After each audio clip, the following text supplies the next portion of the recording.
Hi, everybody. It's Karen Anderson here with the Aortichope, and we are live for this week's Week in Review. And we have Greg Aaron Greenberg with us and two guest hosts, which is so exciting. We have Diane Bishop and Joel Amos with us. Everybody pretend to listen to the imaginary round of applause in the background. So as always, we're just going to go through some of the posts that are on our Facebook page. So for those of you that are not on Facebook, you have an opportunity to listen to and chime in on the educational and informational posts that we put up in another forum. And before you do anything, please like and subscribe by hitting the button below, and then you'll be notified of all of these types of live events. So let's take it away. Greg, what do we got? What are we starting off this week with? Yeah, so this is for the week of October 4th. So obviously last week, we start with Movement for Movement Monday. And we won't get too much into the fact that we ran a contest for this where we wanted people to share a picture. And we won't cover the fact that we did not go live, even though we said we were going to. But that sometimes happens because everybody should remember that we are patients just like everybody else. And sometimes we don't necessarily feel up to it. And that's what happened. I chickened out. And anyway, so we'll move on from there. And the whole point of the Movement for Movement is, as we all know, doing nothing is doing something. However, many of us need some support to simply get moving, whatever that may be for any of us. So it's time to do something, anything, just move.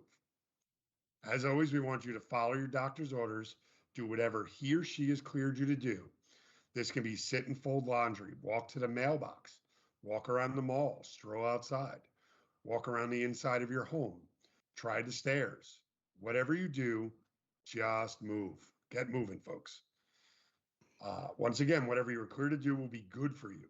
Fear can hold us back, and fear that an aneurysm will grow if we move too much, fear we will get too tired, fear that we can get hurt. But if you're cleared by your doctor, it's time to work through that fear, and we can do this together. So we will be providing gentle reminders throughout the months. And, at times we will give away random prizes for those that submit descriptions or pictures to the posts.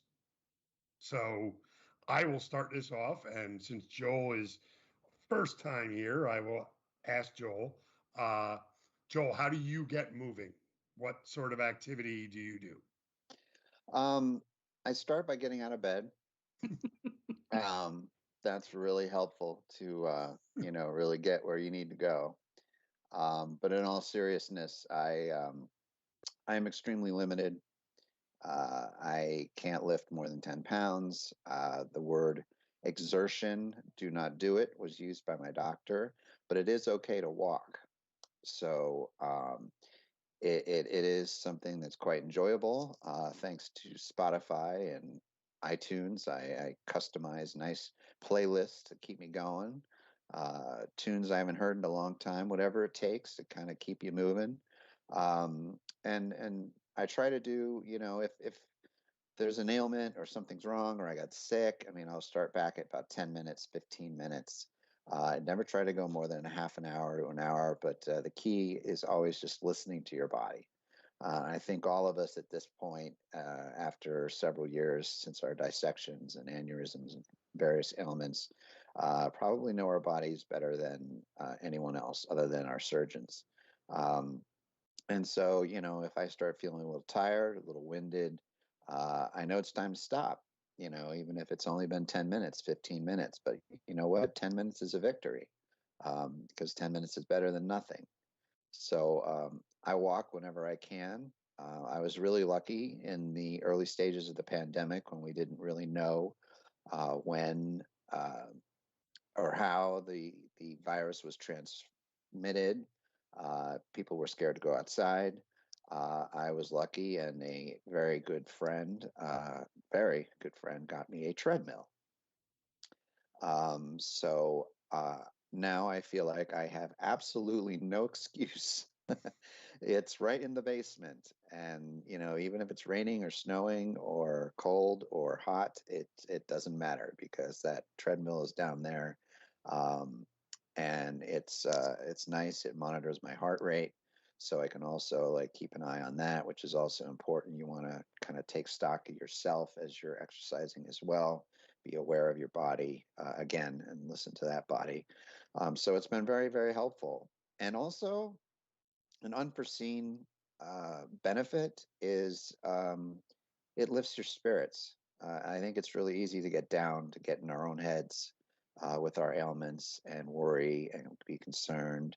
And sometimes, like I mentioned, I joked at the beginning, like sometimes you don't want to get out of bed. But the thing about walking and movement is it fires those endorphins and it gets you going and it puts you in a better mood.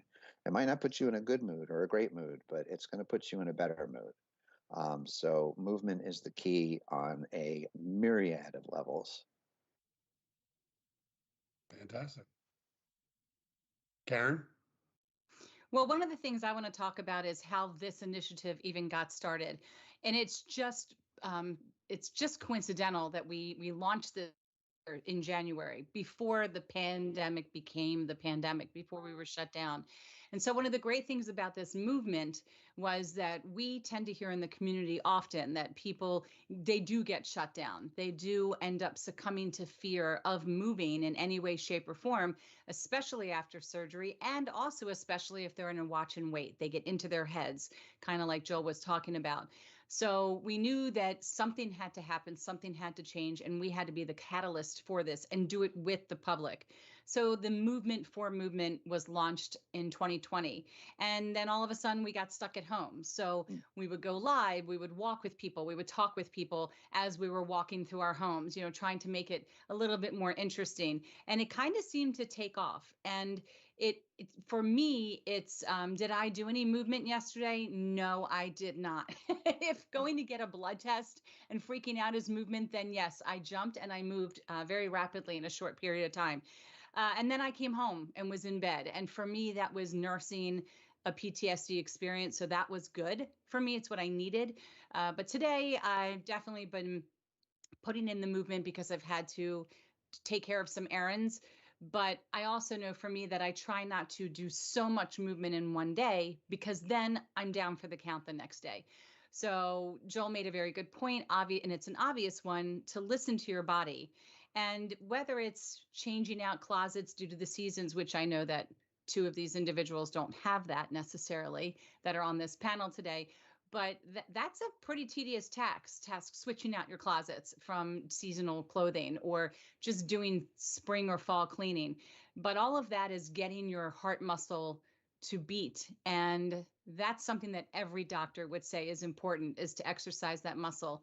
And as we say in the information, you kind of just want to do what the doctor says you can do and just follow their orders. And anything is something. And again, doing nothing is still doing something if that's what you need to do. What are your thoughts, Diane? Diane? Well, for me, on moving, I find very first and foremost, I like to, when I get up, I like to take me a shower. To me, even with that, it's so refreshing. It helps my muscles. Again, we've talked about it on another segment on O's, but I'll have the lavender going. But it's either lavender or eucalyptus, but it just helps liven and awaken me, if that makes any sense. But when I take a shower, it helps my muscles, and then therefore before when I'm ready to settle down for the bed, after a long day and stuff, I would take me a shower. But it's not obviously to get clean and refreshing, but it's also help so I won't be so sore in the morning. But a shower, I mean, it's a lifesaver. And time to time, I like to take a bath with my little bubblies and stuff like that. But otherwise, I'm constantly moving, and I'm still trying to adjust what's too much for me, despite of the years that I have been a dissected survivor. But it's because I'm so darn hard headed, and I think I just do a little bit more and stuff, and I do a lot overboard. But again, it goes back to listening to your body. And I'm listening today that I'm not going to do very much today. So everybody fend for themselves at cooking. Good for you. Amen. Hey, Kurt. Kurt wants to know if I'm Italian because I talk with my hands. Do you know, it's interesting that you say that because a lot of people tend to think that my mother is Italian, but no. It could just be that it's a Jewish thing. We talk a lot with our hands, but That's exactly what it is. It's That's exactly what it is. It's the, it's the Jewish, yeah, I'm a Jewish jazz / Italian. jazz hands kind of person, but we don't have any Italian. But again, if you saw my mother's family, you would think we were definitely Italian, but we are not. And I found Italians and Jews have a lot more in common than they care to admit. And I would venture to say Greek are in there too, because if you've seen my Big Fat Greek Wedding, and it's my family exactly. Family, food, and guilt. Yes, family, food, and guilt, and a lot of family. And if we're gonna actually be honest, they shared a lot of communities in this country from the start of them arriving to this country. Yeah, no question. So a lot of that might be the community itself and what it was, and breaking some of those, Am I being told I should sit on my hands maybe now? I like to spice it up, a little sparkle in there. Jazz hands, You be you. So Kurt's part Italian, and that's what he does. Yeah, it's probably a Mediterranean thing. I'm right there with you. Good. I definitely think it's that. I think it's that whole region. I'm going to throw in the Iberian Peninsula too, because I witnessed it in my Portuguese side of my family. Anybody off that Mediterranean, I think, is definitely there. I could probably convey more with my hands than I can out of my mouth. So yeah, I can, but it's a whole different set of symbols. It's a whole different language, not one we should be saying on air. That is not necessarily appropriate in this format, but yeah. But I will take us back to our topic, and I want to reiterate that it's anything. Joel had brought it up. Diane had brought up that her struggles are. Karen had talked about it and touched upon it. You guys all touched upon it. It's knowing what your body is, and possibly not necessarily setting into fear, but knowing I'm going to set potentially, this is where I want to be restriction wise, and then stop it, because we do have a tendency, every single one of us has overdone it. And like you had said, Karen, you knock yourself out for the next day. And I know I've done that with way too many steps in a given day and such like that. But I utilize my dogs. They get me out, they get me walking. And as much as people aren't cooperative because they bicycle by my dogs and my dogs want to chase them and they yank me, it's good exercise. I'm a retail therapy kind of person. I go and buy things, and then I get out of the house to go and return the things. It's the transaction and the getting out that I find fulfilling. I don't like to keep much. I like to get out, transact, come back, and then go back and I was on the phone with you earlier making a return at Walmart because I wanted to just do something.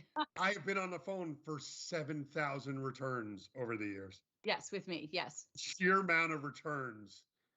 I will catch you shopping all the time. I never catch you when you're buying. It's always like, oh, I'm at Target returning this. Oh, I'm here returning this.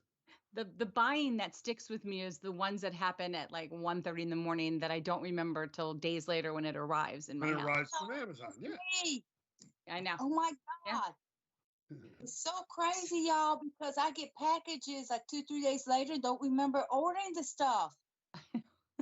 I'm telling you, I do it at nighttime. It happens. I just got an email this morning that said that my brand new Los Angeles Chargers jersey will be here tomorrow. And I'm like, wait, what?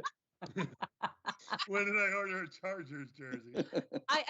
And to that, instead of returning online, I like to just put stuff in carts.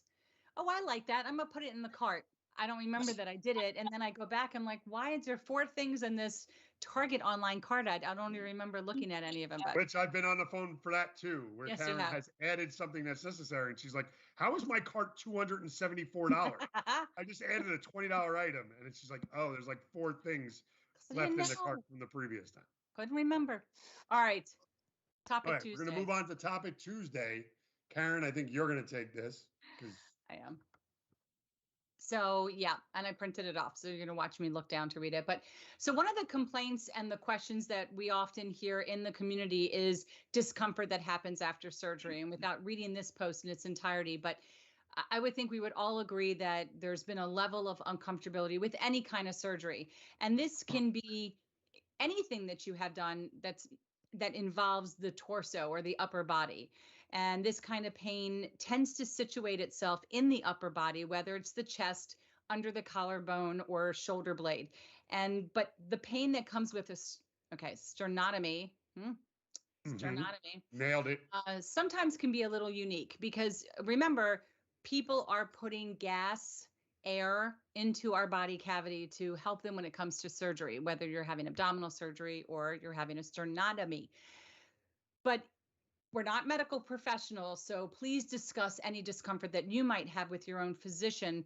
But also feel free to share this article that came from the Society of Thoracic Surgeons, written by Dr. Orbe and Dr. Geller, titled Chewing Gum After Heart Surgery May Actually Help Relieve Gut Problems.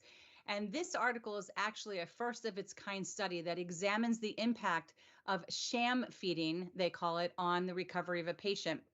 And what they said here is, quote, chewing gum after heart surgery may kickstart the digestive tract, helping patients feel better and potentially be discharged sooner than those who don't use this generally safe and simple intervention, according to research presented at the 18th Annual Perioperative and Critical Care Conference from the Society of Thoracic Surgeons. And there is a link so you can read the entire article. But what it's basically saying, of course, seems contrary to belief, which is we all know that chewing gum can add gas into your belly. But I guess it works the same. If you're chewing, you're you're stirring up all those enzymes, and therefore you could help get the gas out of the body cavity. Because once that gas gets trapped, we then start to think, oh my gosh, is this happening again? Am I having a heart attack? I mean, it can be very painful, especially after surgery. So kind of just curious to know your guys' thoughts about something like this. I happened to come across it and thought for sure that Greg and I were definitely going to debate this one because I'm always the first to tell people, have you taken any gas X when they complain about pain? And Dr. Fisher will say, can you mimic the pain? Can you replicate the pain? Can you roll side to side? And does the pain move? Because I believe that the doctor's first thought is it could also be gas. So discuss amongst yourselves. What do you think about this? If I might start, I had a very interesting, it was like a tale of 2 surgeries. I had an emergency surgery and then I had a planned surgery. And the emergency surgery happened to be in New Orleans, and they love their rich food. And I was put on a heart healthy diet, and I was amazed. Some of my first meals, and I am not kidding, was biscuits and gravy. I had some, yes, I see Diane smiling. I had fried chicken a couple of nights because, of course, that's very heart healthy. And needless to say, coming out of open heart surgery, emergency open heart surgery, none of it appealed to me. I was in the hospital for almost 2 weeks, and I lost 20 pounds because I couldn't eat. But like this idea of kind of faking your body by chewing gum, should I, God forbid, ever need to go through this again, I'm curious to try it because I think it might help the digestive system. Faking out your body to think that it's eating, but it's really just kind of working things that have been, your body goes through the ultimate shock, and there can be no bigger shock than that. And so I think anything to get the body back grooving the way it was before is worth a shot. And if, gas comes along or whatever, then we can deal with that. Your doctor can help you with that. But I think that there might be something there. Now granted, I don't think that would have helped me with my morning grits, covered in full fat butter. Although it smelled good, I do say that. I just didn't think it was the best thing for me to eat 2 days after open heart surgery. But people are like, "How's the food in New Orleans?" I'm like, I don't know. I never really had any. So yeah, it's a very fascinating idea. And this isn't unusual. I mean, I don't have examples, but I think medicine is filled with examples of, well, placebos. I mean, the idea of faking the body into doing what it's supposed to do is nothing new. So why wouldn't this potentially work? Di? I'm curious on it though. I'm going to go ahead and say I have chewed gum. I've got to have something in my mouth. Before, after surgery. I mean, just every day, because I guess the medicine leaves me thirsty. So if it ain't gum, it's going to be like a mince or something. I find that something sour helps me get my saliva glands going, if you want to say that. But I do notice whenever I'm eating a piece of candy, just a hard piece of candy or whatever, it does do something to my appetite to where I'm not that hungry. I'm really not. But it's interesting, there's something possible. I don't see why it wouldn't help. Oh, the other thing I was going to mention is I remember, I mean, maybe it's me, but like the ice at hospitals is like the best ice in the world. Right? I mean, the first thing I do whenever I go to a hospital is I'm like, could I have a cup of ice, even if I'm just there for a broken ankle or something? Right. And maybe there's a reason why I love the ice is it's kind of does the same thing as the gum. I mean, I'm chewing, I'm swallowing, I'm chewing, I'm swallowing. Plus, it's just, I don't know what it is about the ice at hospitals, but it's just brilliant. It's a perfect crunch. It's Yeah, crunchy. yeah. You Now should I'm try that ice when it's the only thing that they will even allow you to remotely touch. I have that, and it's like the best ice. It's like a saltine coming out of the desert. It's like, this is the best cracker I've ever had. Greg? This is very weird for me. I don't disagree with the article, but obviously it's a study at a very small percentage of people that have had this complication with their stomach. And I think a lot of us, I mean, mine was much more involved with my stomach complication than what they were targeting in this. So I got the luxury of a feeding tube for a month and change, which was horrible.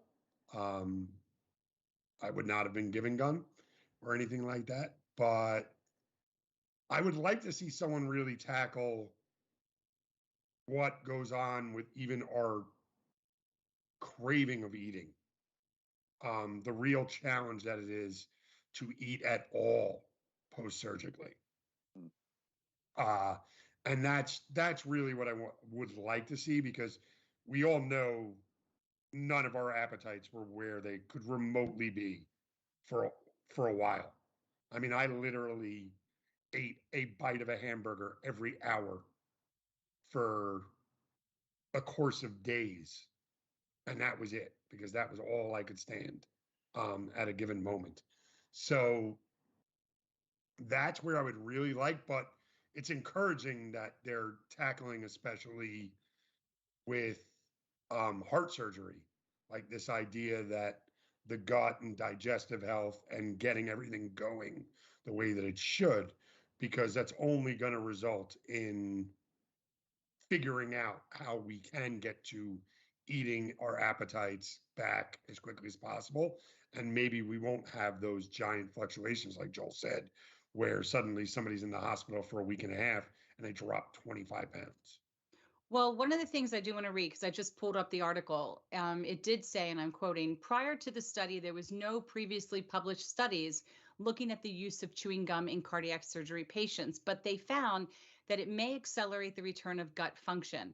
And it's an easy to implement intervention that can be used with almost all patients in the postoperative setting. And so what they decided to do is they studied patients that had elective open heart surgery, aortic valve replacement, or mitral valve repair replacement. And one of the groups had 341 patients who underwent surgery from 2017 to 2020, and they took part in the sugarless chewing gum protocol after their operations. And then a second group, which had about 496 patients, they received similar heart surgeries between 2013 and 2016, but did not chew gum. And the research found that only 2 of the gum chewing patients had confirmed post-operative ileus, while 17 patients in the non-gum chewing group had developed post-operative ileus. And that is a lack of normal muscle contractions in the intestines that leads to a buildup and potential blockage of food material. So this is common complication following surgery where people could end up with abdominal cramps, bloating, nausea, vomiting, constipation. And as a result, these patients could experience discomfort and a slower recovery and longer hospital stay. But I guess what this study is showing is if you are going to chew the sugarless gum, it is jump-starting everything. It's No, jump-starting everything. And then you're able to eat sooner and get out quicker. it definitely shows the improvement. But what I was stating is that it's still a very small complication that it tackled. 17 of 470 is a very small percentage of people that were affected. I see the improvement of down to 2, getting it down to 0 would be absolutely wonderful.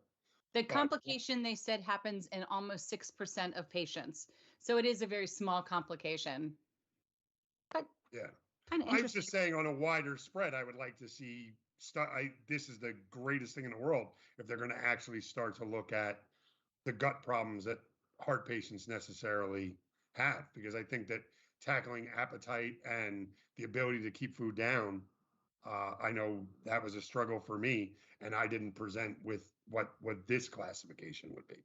I'd actually want to know if they could do this study with people that have bowel resections, because you can't be given food until gas passes out of you. That's what shows that the anastomosis is working, the connection is working.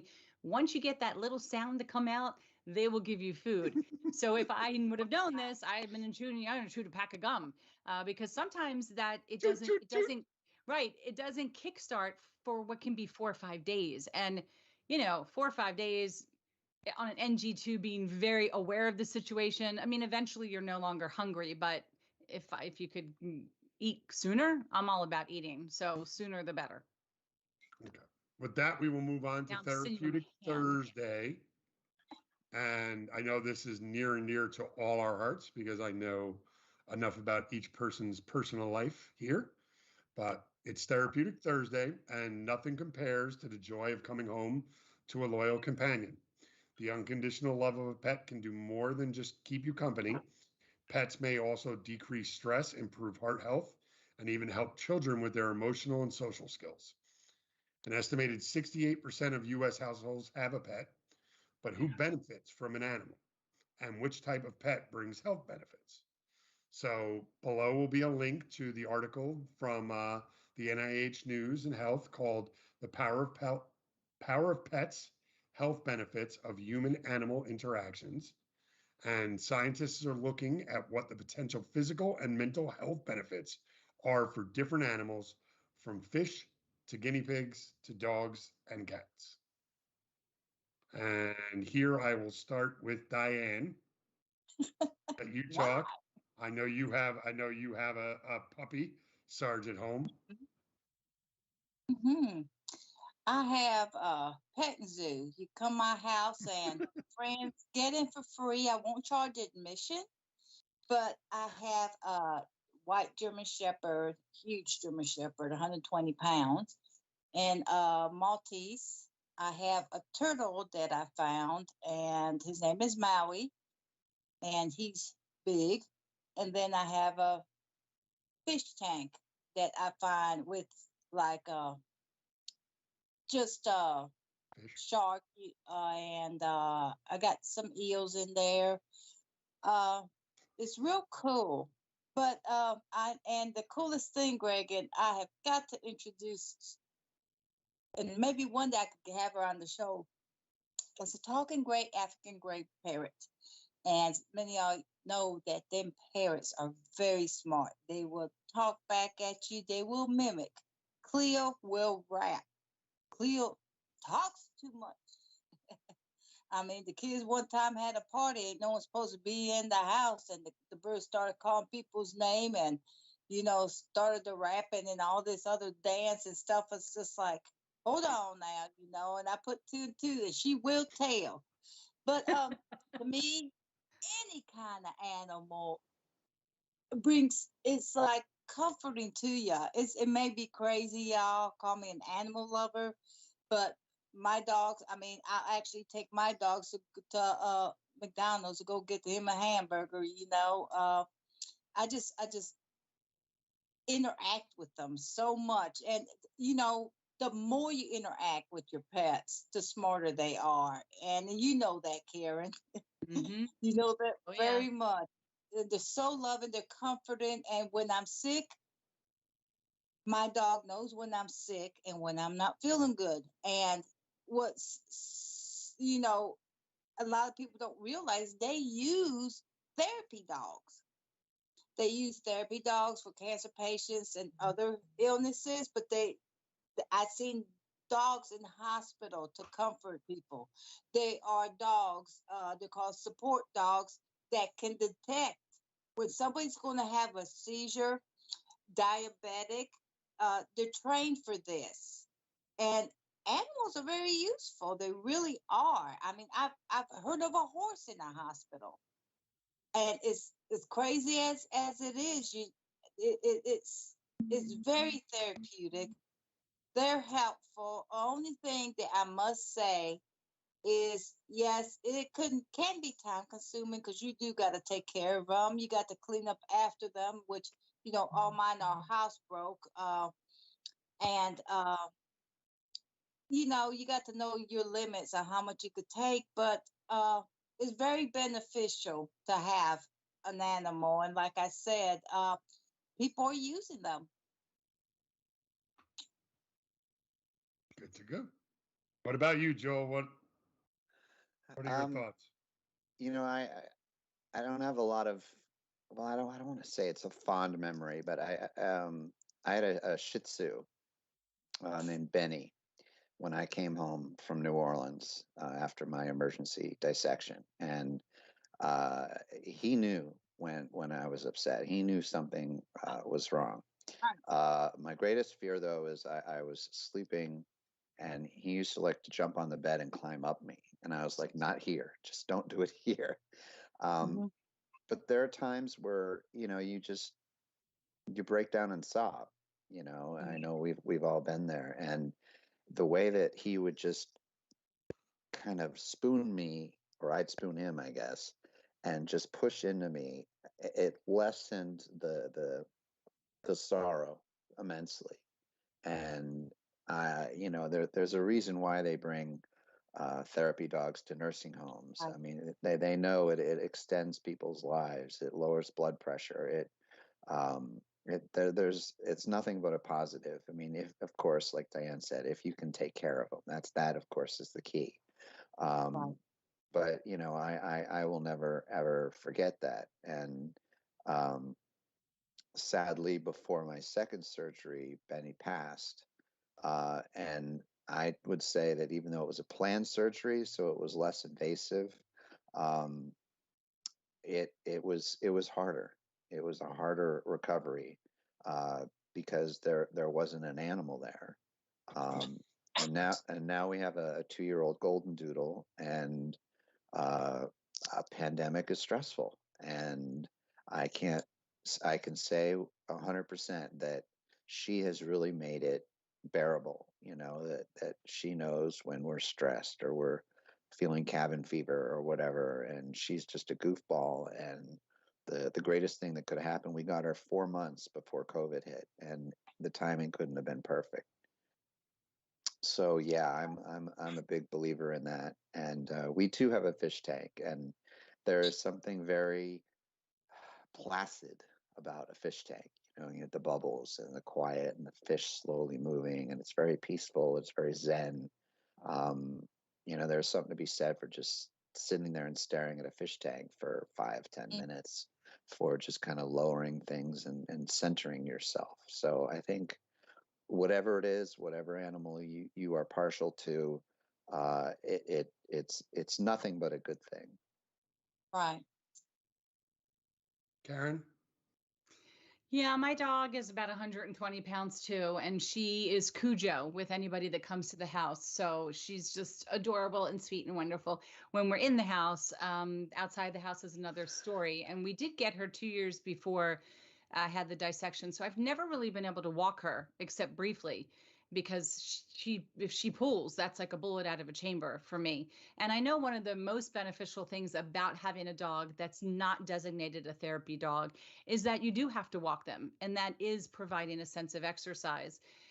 The other thing that you had mentioned about the fish, while we don't have a fish tank anymore, it has been proven to reduce stress and calm. I know they've seen these images on a brain.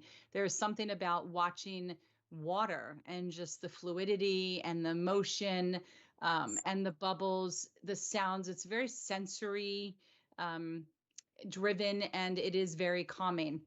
So, yeah, I love my dog. I've had a talk with my husband that whenever the day comes that she passes, as much as I would think I'd want to wait a little while, I don't know that I can afford to wait. There is, we waited, I want to say probably about 3 years from when my cat passed to when we got this dog. And I can't do that. I need to touch her ear. I need to spoon her. She's very long. She's probably an easy 4 feet long, for a very long dog. I need to hold her. I need to calm myself. When I'm very stressed, the fur on her ear is different than her body. And I just sit there like it's my little whoopee and I rub it. And it sounds so stupid, but it instantly will bring me down. I can breathe better. And the fact that I have something else to take care of that takes my mind off of whatever pit I'm in is imperative, I think, for at least for me. I have to, I'm empty nester. This is my baby. This is now the baby I get to take care of that loves me no matter what I do. Dances with me, she gets to watch all the crazy that goes down. So for me, she, without being a therapy dog, I think helped save my life in that she kept me calm when I dissected. There was, again, you think about all these moments that she was a part of, and yeah, I have to have one again if something Well, happens. just real quick, an animal reminds you that it's not just about you.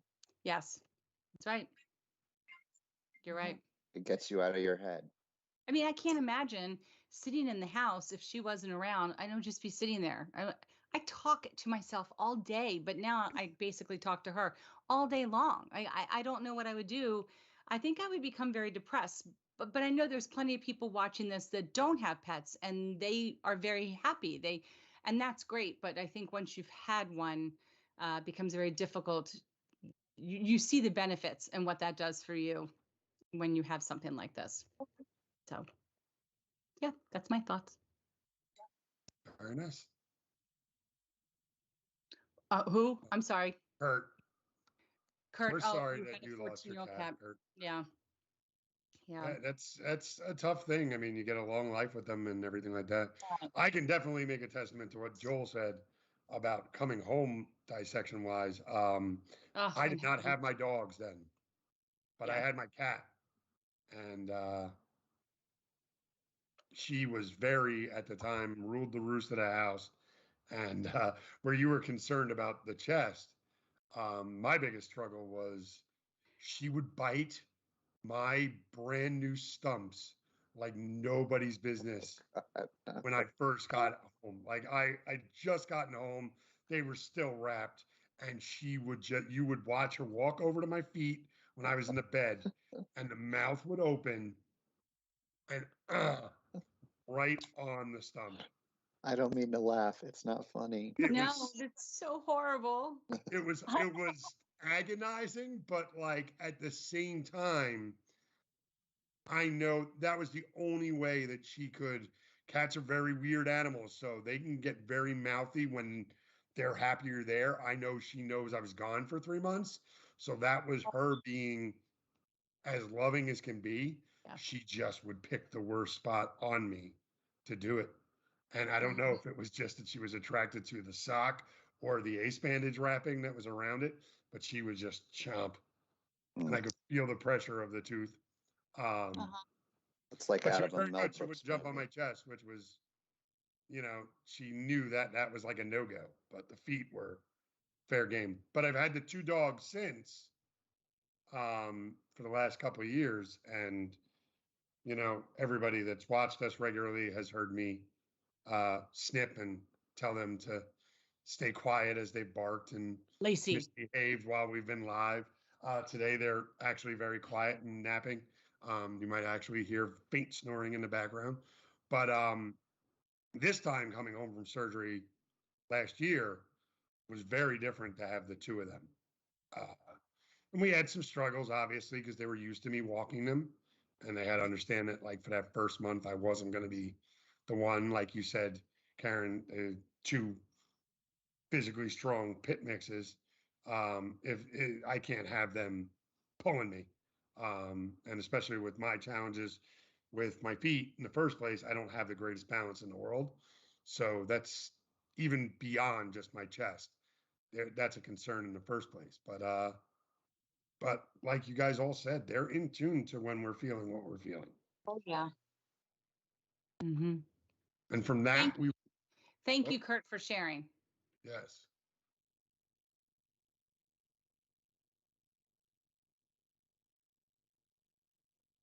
So Kurt's ex-wife and cats would have fights. They got jealous of each other. Well, you got to love that when you've got two things fighting over you. I'm guessing at the time they were fighting over you.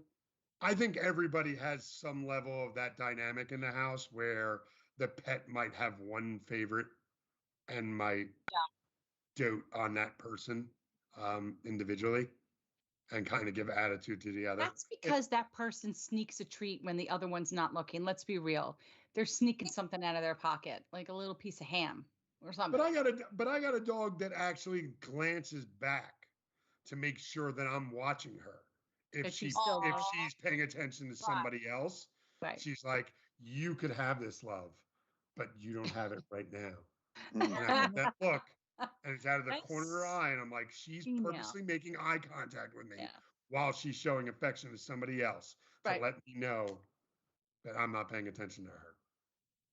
And with that, we will move on to Swag Sunday. Wait, there's something we got to mention. Hey, you know what? Our friends over at Think Aorta are doing an amazing job in this global movement, bringing on all different countries. And I think recently, the first one we shared, Greg, wasn't that it was the Brazil, the poster that was translated in Portuguese. And then we did have a poster. Have we shared the one translated in Spanish? Yes, we have that one. See. And then we just translated it in Catalan, which is an area in Spain. There are provinces in Spain, as well as Andorra, which is its own sovereign nation, that Catalan is the predominant language used in that area. And I can tell you for sure, we have probably another 3 languages coming on board from 3 other separate countries. So we'll have to stay tuned for that. But this is an incredible global movement in being preemptive when it comes to aortic disease. And we're so excited to be able to support them with that. Yes. And those posters were all shared in the last week or so. So it would be accurate to last week with Think Aorta. And that is a absolutely great feat, and we are proud to support them. Okie dokie. With that, Swag Sunday. Swag Sunday. So we have some awesome swag. As everybody knows, we've got a lot of items represented in our Hope shops. But this past Sunday, we were specific to mention a couple items that we have. And those would be our help belt seatbelt covers, which are so great to have because they've just changed the design. Originally, it was a very thin felt cover that had snaps. It is now much thicker. It's much more cushionier, and it has Velcro. So it's a lot easier to take on and off. Still with an area on the inside for emergency information on a card. but we have 3 different colors that you can receive with a donation: red, black, and yellow. Every saying from aortic dissection survivor to thoracic aortic aneurysm, abdominal aortic aneurysm, medic alert, and we also added Marfan syndrome. So that's been a pretty big seller since we added that. But check those out. Also on that link that's on that post is an opportunity to purchase some masks, which are created by Diane Bishop. She's done a great job in creating these masks for us and for the community that has the aortichope logo in both matte or sparkle, purples and pinks and reds, and they're wonderful. I mean, if we have to wear a mask, why not at least start a conversation with the community? And then there's also the awareness ribbon, the aortic disease awareness ribbon magnet that you can receive with a $10 donation. And that's another great way of starting a conversation. So click on the link, check out the resources section on our website, and grab some swag today. Grab some swag today. Awesome. I think that pretty much wraps up the week. Yeah, we've got some awesome things coming up, though. We do have bingo coming up on the 22nd at 7 p.m. It's a Halloween bingo. So if you wear anything Halloween related, mask, full costume, you're going to be entered to win a contest for a $30 gift certificate. We have prizes donated from Aortic Health Unlimited. We also have prizes coming to us from Rock from the Heart. We've changed up some of our prizes too. There'll still be 10 games. There'll still be some specials. You just need to register, and then we will send you via email your bingo card. So check your spam or junk folder for that information. And I'm trying to think what other exciting things we have. We've posted quite a few other events on our website as well. There's a really great concert that's coming up in New York in November, first weekend of November. And this is to honor it's actually for the Paul Kors Foundation, which is honoring Dr. Paul Kors, who unfortunately did pass away due to an aortic dissection, but he was also a musician and a family man. And they are coming together to raise money, which they in turn donate back for research and for organizations such as ours that promote awareness for aortic disease. And everybody's coming together for a really great concert. So it's open for the community, $30 tickets in New York City. All of the details are on our website and on our Facebook page. That's what came to the top of my mind. Well, all right. Fantastic. And that wraps up another week in review. So our week. And I want to thank Diane, Joel, and obviously Karen, all joining us this week. And I want to challenge anybody that's watching us, that's part of the community, to become a Hope Ambassador, sign up and come online with us to engage with us and talk just like Joel and Diane has. And this challenge is going specifically out for Kurt, who's so great in joining us every week. Come on live with us and banter with us a little bit here. We'd love to have you. We'd love to have anybody in the community. It's so much fun. Join us. Come have fun. Okay. Yeah, this was great. Thank you, guys. What great insight. Thank you so much, Joel. I know you need to go, so we'll let you get going. And all right. Don't forget, everybody, like and subscribe. All right. Peace out, everyone. Great to see you all. Nice to see you too. Bye-bye. Take care. Bye.